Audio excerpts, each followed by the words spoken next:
तो record search होने के बाद बाजार में कुछ हल्की मुनाफा वसूली हावी है, लेकिन लगातार 4 दिनों का तेजी का सेशन है। अब अगले 2 घंटे में क्या होने वाला है, इस पर रहेगी हमारी नजर। सटीक स्ट्रैटेजी अपनाने में करेंगे हम आपकी मदद। ट्रेडिंग की दमदार कॉल्स पेश करेंगे और एक्शन वाले स्टॉक्स पर होगा फोकस, जिस पर एक्सपर्ट्स की राय रखेंगे आपके सामने। नमस्कार, स्वागत है आप सभी का मार्केट रडार में। आपके साथ मैं हूं नेहा आनंद और बतौर एक्सपर्ट हमारे साथ आनराटी शेयर्स के मेहुल कोठारी शो में शामिल हो चुके हैं। मेहुल जी, गुड आफ्टरनून, बहुत स्वागत है आपका। लगातार चौथे दिन बिना रुके बिना थके हमने रिकॉर्ड हाई लेवल्स बनते हुए देखे हैं, फिर चाहे वो निफ्टी हो, सेंसेक्स हो। मुझे जरा बताइए, ये जो करेक्शन आया है, थोड़ा सा जो स्ट्रेंथ फिजल आउट हुई है, इसे अगले 2 घंटे में कैसे ट्रीट करें, क्या करना है? Good afternoon Neha ji. देखिए, जो करेक्टिव थोड़ा सा मुंह आया है, मैं समझता हूँ फिलहाल लास्ट 2-3 दिन से हमने देखा कि सेकंड हाफ में फिर से वापस बाइंग आ रही है। पिछले कुछ दिनों पहले सेकंड हाफ में सेलिंग आ रही थी, बट अभी से फिर से 2-3 दिन से बुल्स थोड़े हावी होते हैं नजर आए हैं सेकंड हाफ में। तो फिलहाल के लिए अगर कोई डायरेक्शनल कॉल लेना तो फिलहाल पॉजिटिव ही है। जब तक प्रीवियस डे का लो या आज का लो ब्रेक नहीं होता तब तक मैं समझता हूँ कि फिलहाल कोई मंदी नहीं करनी चाहिए। बिकॉज हमने पिछले 2-3 दिन में मंदी के ट्रेड्स देकर देखे, बट सेकंड हाफ में जो बाइंग आती है उस वजह से सारे जो पुट ऑप्शंस होते थे या शॉर्ट पोजीशंस होती थी वो स्टॉप लॉस हिट हो जाती थी। तो फिलहाल के लिए जब तक कोई कंफर्मेशन नहीं आता तब तक प्रीएम्प्ट नहीं करना चाहिए कोई मूव, मेरा ऐसा मानना है। और वो जो लेवल है वो है फिलहाल 19,700 का। 700 के नीचे ही निफ्टी में देखा जाए तो थोड़ी बहुत बिकवाली देखी जा सकती है। With regards to bank Nifty भी एज सच कोई वीकनेस फिलहाल दिखाई नहीं दे रही। इनफैक्ट सेकंड हाफ में ऐसा हो सकता है कि थोड़ा बहुत रिकवरी आ जाए बैंक निफ्टी में भी। राइट, चलिए, तो यहाँ पर आपको किसी भी तरह से के शॉर्ट्स या बिकवाली के मौकों से बचना है। जहां तक निफ्टी का सवाल है, मेहुल जी ने कहा कि 19,700 ये वो लेवल है कि इसके नीचे अगर डिप डाउन होता हुआ दिखाई देता है निफ्टी, तभी कुछ यहाँ पर कोर्स करेक्शन बनता हुआ कुछ समय के लिए दिख सकता है। अदरवाइज निफ्टी, बैंक निफ्टी, यहाँ पर स्ट्रेंथ भरपूर है और बिल्कुल आप कह सकते खुला नीला आकाश पूरे ब्रॉडर मार्केट्स के लिए बनता हुआ दिखाई दे रहा है। लेकिन चुनिंदा इंडाइसेस में और स्टॉक स्पेसिफिक एक्शन भी भरपूर है। चलिए फटाफट स्टॉक्स पर रिकमेंडेशन लेते हैं मेहुल जी से। मेहुल जी, आज पार शेयरों में अच्छी खासी स्ट्रेंथ दिखाई दे रही है। एनटीपीसी निफ्टी के टॉप गेनर्स में शामिल है। हाँ, शुरुआती ओपनिंग के बाद थोड़ा थोड़ा करके फिजल आउट हुआ है, लेकिन अच्छी स्ट्रेंथ अभी भी दिखाई दे रही है। एनटीपीसी, क्या सलाह होगी? नेहा जी, देखिए, जैसे कि आपने कहा कि ओपनिंग के बाद थोड़ा फिजल आउट हो रहा है, ऑफ कोर्स थोड़ा बहुत प्रॉफिट बुकिंग आ रहा है। इसका एक कारण ये भी है कि टेक्निकली मैं रीजन बताऊं तो उसका ऑल टाइम हाई जो है तकरीबन सॉरी 198 के आसपास का, और आज का हाई भी ऑलमोस्ट 197 बनाया था। तो मैं समझता हूँ कि इसमें जो नया लेग शुरू होना है अगर तेजी का, ऑफ कोर्स मोमेंटम पॉजिटिव है, बट एक फ्रेश मोमेंटम अगर आना है तो 198 के ऊपर ही आएगा। तो यहाँ पर फ्रेश बाइंग तो फिलहाल नहीं करनी चाहिए, बिकॉज 198 के ऊपर ही करनी चाहिए। तो वेट एंड वॉच है, होल्ड कीजिए पोजीशन अगर लॉन्ग है तो, बिकॉज वीकनेस किसी भी तरह की नहीं दिखाई दे रही। बट नया जो स्ट्रेंथ आएगा 198 के ऊपर आएगा, तो होल्ड की सलाह रहेगी फिलहाल एनटीपीसी में। ओके, होल्ड की सलाह है अगर आपके पास पोजीशन है, और नई पोजीशन के लिए अभी आपको थोड़ा सा डिप का इंतजार करना होगा। अदरवाइज एग्जिस्टिंग लॉन्ग्स को बिल्कुल होल्ड करके चले, यही रिकमेंडेशन आ रही है। फर्टिलाइजर स्पेस, यहां पर अच्छा खासा एक्शन दिखा है, फिर चाहे वो मद्रास फर्टिलाइजर हो, आरसीएफ, एनएफएल, सब में स्ट्रेंथ दिखी है। बारिश यहां पर आप कह सकते हैं स्ट्रेंथ पकड़ रही है। ऑफ कोर्स हमने देखा है यूरिया की कीमतें ग्लोबली बढ़ती हुई दिखाई दी हैं, तो इन सब के कारण हमने घरेलू फर्टिलाइजर कंपनियों को मजबूत होते हुए देखा है। इस समय आरसीएफ पे आपकी क्या सलाह होगी? 1.5% की स्ट्रेंथ यहां पर दिख रही है। जिनके पास पोजीशन है उनको क्या करना है, और नई पोजीशंस के लिए क्या सलाह होगी? नेहा जी, ऑफ कोर्स देखिए, पहला तो होल्ड ही करना है अगर पोजीशन है तो। अगर नहीं है पोजीशन तो यहाँ पर पोजीशन बना सकते हैं, बिकॉज 109 का जो स्टॉप लॉस या सपोर्ट है आरसीएफ को, बहुत ही ज्यादा स्ट्रॉन्ग सपोर्ट है। और यहाँ पर एक रिस्क रिवॉर्ड भी बहुत अच्छा फेवरेबल मिल रहा है। पैटर्न वाइज ब्रेकआउट आया है, उसके बाद कंसोलिडेट हो रहा है, ब्रेकआउट को रीटेस्ट किया है, तो 114 के करीब ये ट्रेड हो रहा है कैश मार्केट में। तो 109 के स्टॉप लॉसेस को बाय कर सकते हैं for a target price of 124। Okay, आज एफएनओ स्पेस में कुछ नंबर्स जारी होने वाले हैं, कभी भी आएंगे। टाटा कम्युनिकेशंस उनमें से एक है। मैं चाहूंगी कि नंबर्स आने से पहले जरा बताइए चार्ट स्पेस समय क्या व्यू है, कोई रणनीति इस समय जो अपनाई जा सकती है? देखिए, फिलहाल तो बहुत ही शांत है ये काउंटर। रीजन इस वजह से क्योंकि पिछले 1 महीने से कॉन्स्टेंटली जो ऑल टाइम हाई या रीसेंट हाई था 1650, उसके आसपास ये स्ट्रगल कर रहा है। 3 या 4 बार वो हाई बनाया है लेकिन उसके ऊपर निकल नहीं पा रहा, तो वो ऑल टाइम हाई है। मेरे हिसाब से 1650 अगर निकलता है रिजल्ट के चलते तो इसमें एक फ्रेश ट्रेड लिया जा सकता है ऑप्शन के माध्यम से, अथवा कैश में भी बाइंग की जा सकती है। लेकिन जो भी ट्रेड लेना है बुलिश साइड पे लेना है, और वो भी 1650 के ऊपर। फिलहाल के लिए wait and watch, buy above 1650। Okay, इसके साथ ही L&T फाइनेंस, इसके भी नंबर्स एंटिसिपेटेड है। नंबर्स आने से पहले हम देख रहे हैं 2-2.25% की स्ट्रेंथ दिखाई दे रही है। प्रॉफिट के फ्रंट पर एक्सपेक्टेड है कि अच्छा खासा तगड़ा अपसाइड दिखेगा। NIIs में भी वृद्धि की संभावना दिख रही है। आप क्या मान के चल रहे हैं इस समय? चार्ट्स पे कोई मौके नजर आ रहे हैं?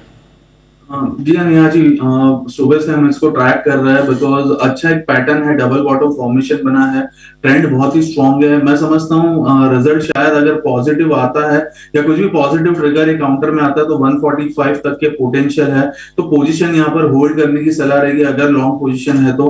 बट एक रिवाइज स्टॉप लॉस 128 का लगाना चाहिए, और 140 145 तक के लेवल्स अगर देखने को मिलता है तो वहां पर प्रॉफिट बुक करना चाहिए। तो फिलहाल के लिए होल्ड की सलाह with stop loss of 128 in L&T finance. Okay, banking space तगड़ी स्ट्रेंथ दिखी है। इंडसइंड बैंक ये फिलहाल निफ्टी गेनर्स की सूची में दूसरे पायदान पर अच्छी स्ट्रेंथ दिखी है। नंबर्स आने के बाद भी तगड़ी स्ट्रेंथ है।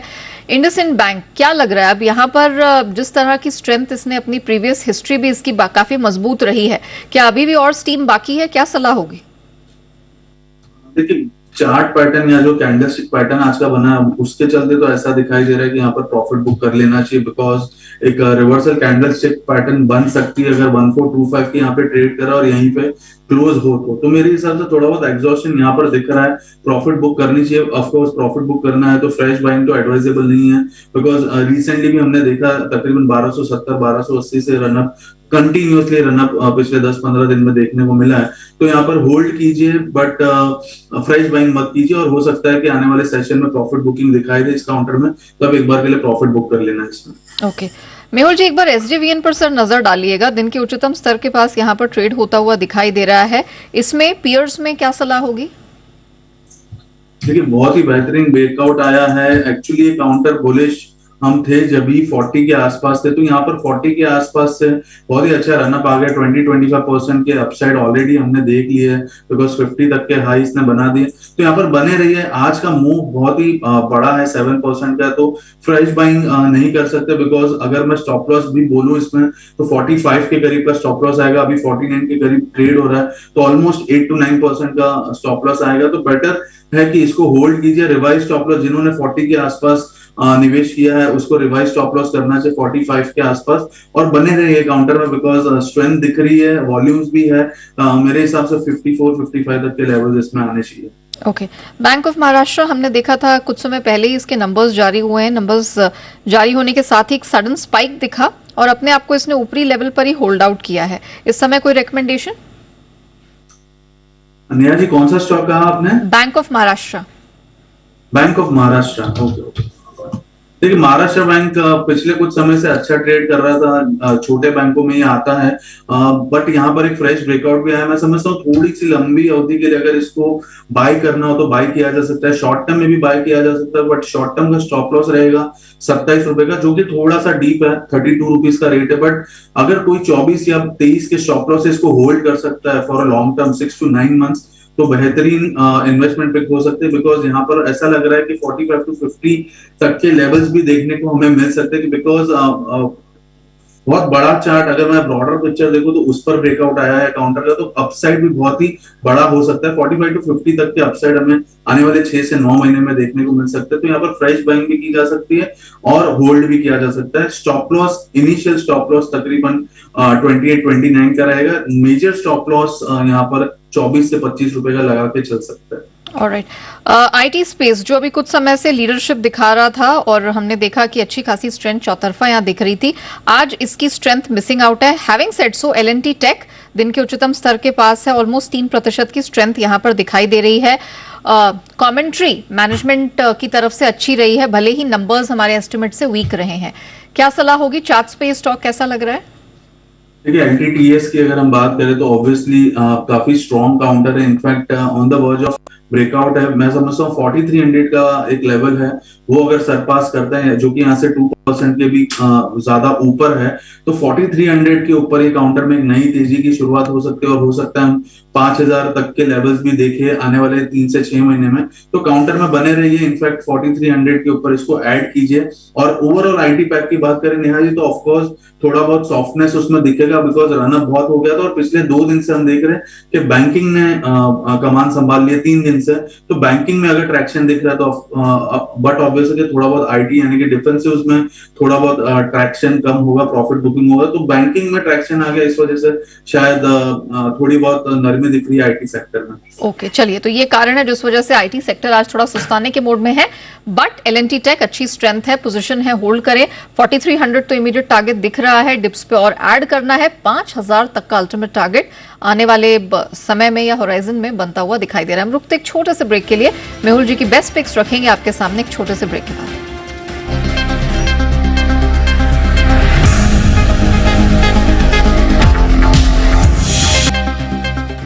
वेलकम बैक, आप देख रहे हैं मार्केट रेडार और अब बात आईपीओ की।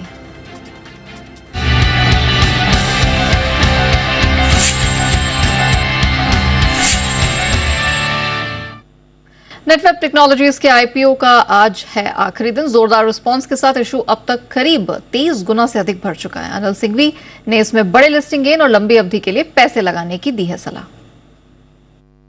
सुपर कंप्यूटर्स बनाने का कारोबार करती है, हाई एंड कंप्यूटिंग सॉल्यूशंस देती है। बिल्कुल, इसके अलावा दूसरे थोड़े और कारोबार भी क्लाउड सर्विसेज वगैरह में इसमें भी हो जा रहे हैं, लेकिन मेजरली कंपनी की जो पहचान है और इज्जत क्रेडिबिलिटी है वो सुपर कंप्यूटर्स की वजह से, और इनके क्लाइंट्स में देश नहीं पूरी दुनिया की बड़ी दिग्गज कंपनियां शामिल है। क्या खास बातें हैं? प्रमोटर्स का बैकग्राउंड बहुत स्ट्रॉन्ग, और सबसे पहले सुपर कंप्यूटर्स बनाने की शुरुआत हिंदुस्तान में इसी कंपनी ने की थी, तो एक वो एक्सपीरियंस है और इनकी समझ है जो इस पूरी टेक्नोलॉजी में और इस बिजनेस में। दूसरी बात, यूनिक बिजनेस मॉडल है। जनरली हर कोई आसानी से घुसता नहीं है और घुसना भी नहीं चाहता, और इस बिजनेस की आगे के लिए भी ग्रोथ संभावनाएं काफी है। जैसे जैसे टेक्नोलॉजी का इस्तेमाल बढ़ रहा है वैसे वैसे सुपर कंप्यूटर्स की जरूरतें भी और ज्यादा बढ़ रही, तो आगे भी इसमें कोई डाउट नहीं कि ग्रोथ मजबूत रहेगी इनकी। वैल्यूएशन रीजनेबल है। एंकर बुक भी आप देखिए, तगड़ी एंकर बुक बन के आई है, सारे बड़े फंड्स इस एंकर बुक में दिखेंगे। ये सारे पॉजिटिव्स हैं जिनके लिए आपको इस आईपीओ में लॉन्ग टर्म के लिए भी और शॉर्ट टर्म के लिए भी दोनों लिहाज से पैसा लगाना चाहिए, लेकिन अप्लाई करें फिर ईश्वर से प्रार्थना करें कि अलॉटमेंट मिले। बिल्कुल। चलिए, तो नेटवेब टेक पर अनिल जी की ये रिकमेंडेशन आती हुई हमारे साथ मेहुल जी बने हुए हैं। मेहुल जी, आज वैसे तो हमने एफएमसीजी स्पेस में देखा है कि बहुत योगदान नहीं रहा है मार्केट को स्ट्रेंथ प्रदान करने में, लेकिन गोदरेज एग्रोवेट और जुबिलेंट फूड ये दो ऐसे स्टॉक्स हैं जो कुछ स्ट्रेंथ के साथ मार्केट में कारोबार करते दिख रहे हैं। गोदरेज एग्रोवेट आज ही नहीं, पिछले कई हफ्तों से स्ट्रेंथ टू स्ट्रेंथ बढ़ता चला जा रहा है, अभी क्या सलाह होगी? देखिए, गोदरेज एग्रोवेट की बात करें नेहा मैम, तो यहाँ पर होल्ड करना चाहिए, बट एक चीज है कि यहाँ पर फ्रेश बाइंग तभी करनी चाहिए जब कल का हाई, कल एक बहुत बड़ी कैंडल बनी थी, 530 का हाई बना था लेकिन क्लोज तकरीबन 500 रुपए के पास आया था, तो एक रिजेक्शन आया था प्राइसेस में, तो 530 के ऊपर जब निकलता है तब इसमें फ्रेश बाइंग की जा सकती है। बाकी इसमें बने रहिए बिकॉज ओवरऑल जो ट्रेंड पहले नेगेटिव थी वो एक स्ट्रॉन्ग पॉजिटिव ट्रेंड में आ गई है। काउंटर पहले काफी समय से, काफी महीनों से 200 दिन के मूविंग एवरेज के नीचे ट्रेड करता था, आज वो काफी अच्छा कन्विंसिंगली उसके ऊपर ट्रेड कर रहा है, तो ट्रेंड पॉजिटिव हो गई है। वॉल्यूम्स के साथ ब्रेकआउट आया तो इस पर बने रहने की सलाह रहेगी। पहला टारगेट 530 का रहेगा और जो वो निकलता है तो हो सकता है 580 590 तक के लेवल्स में हमें देखने को मिल सकते हैं गोदरेज एग्रोवेट। जुबिलेंट फूड्स की बात करें तो जुबिलेंट फूड्स बॉटम से बहुत ही अच्छी रिकवरी इसने दिखाई, अब ये फिर से थोड़ा बहुत कंसोलिडेट कर रहा है, 500 के करीब जाकर इसमें प्रॉफिट बुकिंग की शुरुआत हो गई थी, तो यहाँ पर फिर भी एक बाइंग अपॉर्चुनिटी बन सकती है, लेकिन वो जोन थोड़ा सा और नीचे 470 के आसपास अगर ये आता है तो अच्छा रिस्क रिवॉर्ड बैठेगा फिर से लॉन्ग जाने के लिए 450 के स्टॉप लॉस से, और फिर से अपसाइड में समझता हूँ 510 तक के टारगेट्स जुबिलेंट फूड्स में देखने को मिल सकते हैं। ओके, और आपकी बेस्ट पिक्स आज कहां से आएंगे मेहुल जी? देखिए, मिक्स स्पेस है। पहला जो मेरा काउंटर है वो है बजाज फाइनेंस। बजाज फाइनेंस का मैं कॉल ऑप्शन रेकमेंड करूंगा 7600 का। पुल बैक आया है, फिर से फ्रेश अपसाइड की तैयारी कर रहा है ये काउंटर। 7600 का कॉल ऑप्शन बजाज फाइनेंस का लेना है, 125 के करीब ये ट्रेड कर रहा है, स्टॉप लॉस रखना है 70 रुपए का और 210 का टारगेट रहेगा बजाज फाइनेंस के 7600 के कॉल में। दूसरा जो ट्रेड है हमारा वो है एसबीआई कार्ड। नेहा जी, बहुत ही अच्छा ब्रेकआउट आने के बाद काफी समय से इसमें पुल बैक चल रहा था, लेकिन अब ये पुल बैक भी खत्म हो गया ऐसा लग रहा है। फिर से रिवर्सल आ गया काउंटर में, फ्रेश तेजी की शुरुआत है। बड़ी तेजी हमें लग रही है, यहाँ पे रिस्क रिवॉर्ड बहुत ही अच्छा है। 825 के स्टॉप लॉस से एसबीआई कार्ड को बाय करना है। हमारा इनिशियल टारगेट फिलहाल 910 का है, बट मुझे ऐसा लग रहा है कि 950 तक भी जा सकता है, बट कंजर्वेटिव टारगेट 910 का लेके चले। 825 के स्टॉप लॉस है SBI card. Okay, Bajaj finance की 7600 की कॉल 70 के स्टॉप लॉस के साथ लेनी, 125 के पास है, 210 तक जाती दिख रही है। और एसबीआई कार्ड 825 का stop loss, conservative target Mehul ji की तरफ से 910 का है, बट चांसेस हैं कि 950 का भी लेवल ये छू ले। धन्यवाद मेहुल जी हमारे साथ जुड़ने के लिए, बताने के लिए इस मार्केट में कहां कैसी रणनीति अपनानी है। इसी के साथ मार्केट रडार को हम यही रैप अप करते हैं, लेकिन बने रहिएगा जी बिजनेस के साथ। ब्रेक के बाद लेकर आएंगे पैनल।